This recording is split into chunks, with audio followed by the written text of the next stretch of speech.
Sunday morning ride na naman at nandito ako sa Nubali. Hello guys, ngayon tayo ngayon sa Repal. Siyempre gamit itong fat bike. Alas 11 na pala at mag-iisang oras na pala akong nakatambay at naghihintay ng kung ano-ano. Teka, parang shackle yata yun ah. Nag-Laguna Loop nga pala ako last week. At sa wakas ay natuloy na rin. Ang matagal ko nang pinagplanohang solo ride. Bali first time ko nga pala mag-Laguna Loop.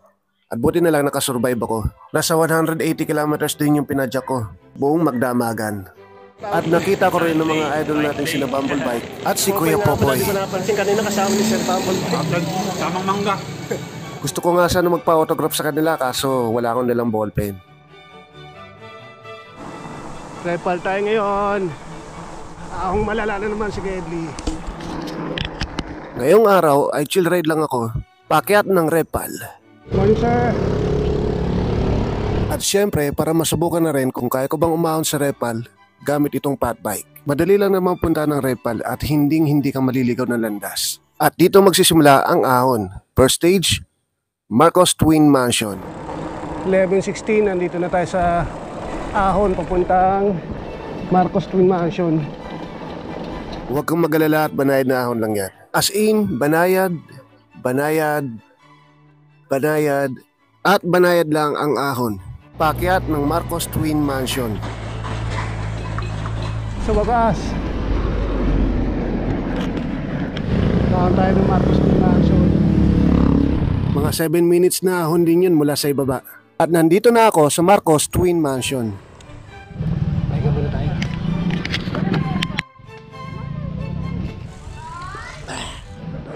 Yun, hindi mas maganda pa eh. Dumadayo pa sa malayo eh. Nandito na tayo ngayon sa Marcos Twin Mansion.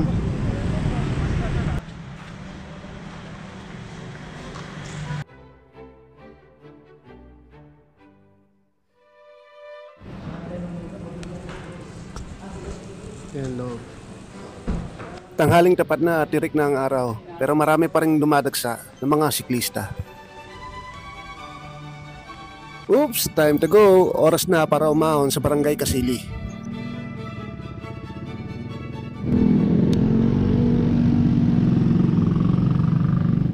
Akala ko sementado na.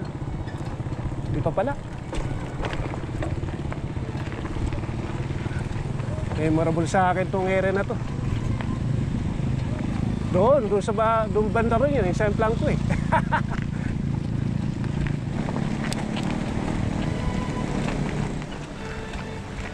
Laspag na yun. Sa sungay, siguro tumigil yung mga yun. Init doon, oh. Ito kagandahan ng malapad gulong eh.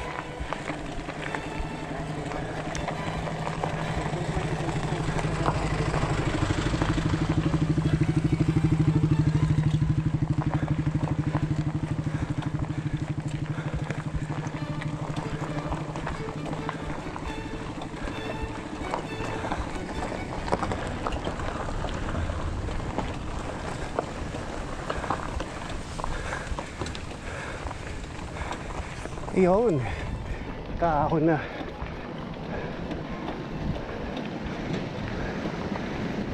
Kaahon na tayo sa Kasili.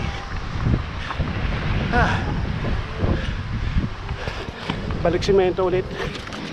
2:58 na ng hapon. Nandito pa rin ako sa Barangay Kasili. Aahon na ako sa Kambal Ahon. Makunat-kunat din ang daan sa Kambal Ahon. Kaya naman, tibay-tibayan mo ang pagpedal kung ayaw mo namang tumukod. Nandito na ako sa ikalawang ahon.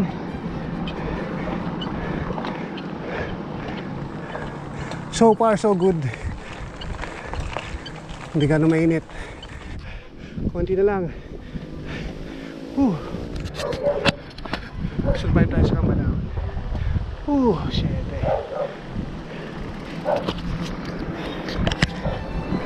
Pagkalagpas ko sa Kambal Ahon ay huminto muna ako at nag-selfie. Hindi pa nga pala ako nananangalian kaya tumigil muna ako dito sa Mami D's Bike Stop para kumain. Kilalang kilala ang kainan na to dahil bukod sa masarap na pagkain ay libre pa ang kapeng barako. Unlimited dyan ha. At syempre, free wifi na rin. Nakadalawang lomi tuloy ako with extra rice. 4:57 ng hapon. Napatambay ako ng matagal sa Mountain Bike Stop. Sarap ng lobby nila. Hapon na nag-uumpisa ng lumubog ang araw at tuloy-tuloy pa rin ako sa aking chill ride. At medyo malayo-layo pa ang Red Pal.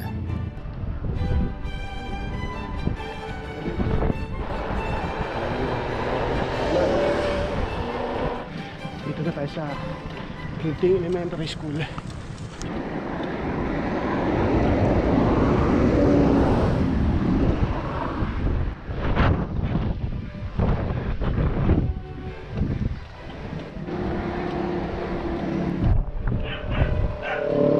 Ito na. Tayo magsisimula. 5:46 na ng hapon. Tingnan natin kung kaya pa talaga ng fat bike. Kaya ko umahon dito gamit yung fat bike ko. Walang tukuran.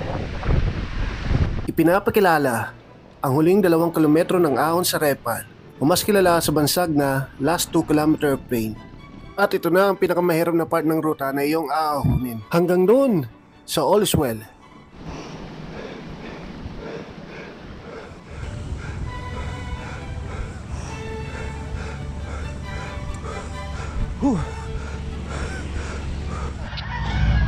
Tukod ako.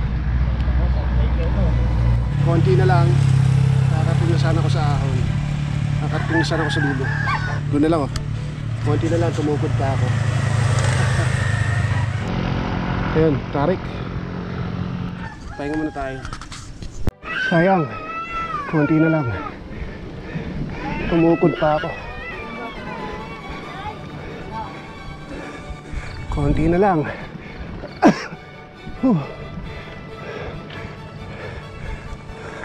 Recover.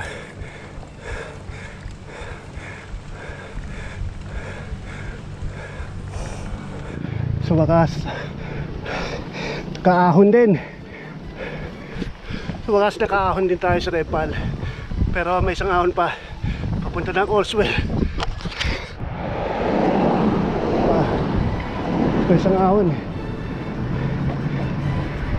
Pero konting tiis na lang. Kung napapansin nyo, naabot na ako ng alas 6 dito sa Red Pal. Paano ba naman? Wala akong ginawa. Pagkaon ko kanina sa Marcos Twin Mansion, wala, nakipagdaldalan lang ako hanggang alas 2. Saka ko lang na-realize na ang tagal ko na pala nakatambay doon. Tapos pagkaon ko sa Barangay Kasili, kumain ako doon sa Mami D's bike stop. Ayun, nakipagkwentuhan din ulit.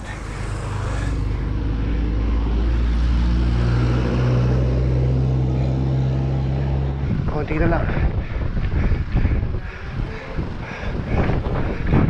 Sa wakas, kaahon na rin tayo.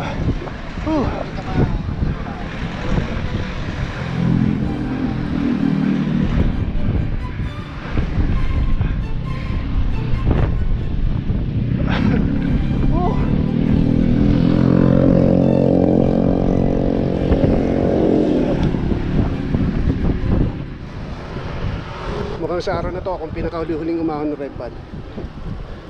Ayan, so pag nagwakan mo mag-ahon sa Red Pal gamit yung battery ko.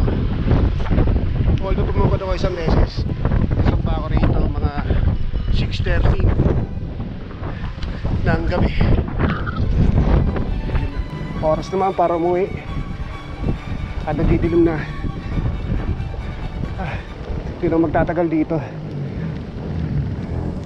So dito ko na lang tatapusin yung video na to. Ito ang kwentong bike ride ng isang soloklista.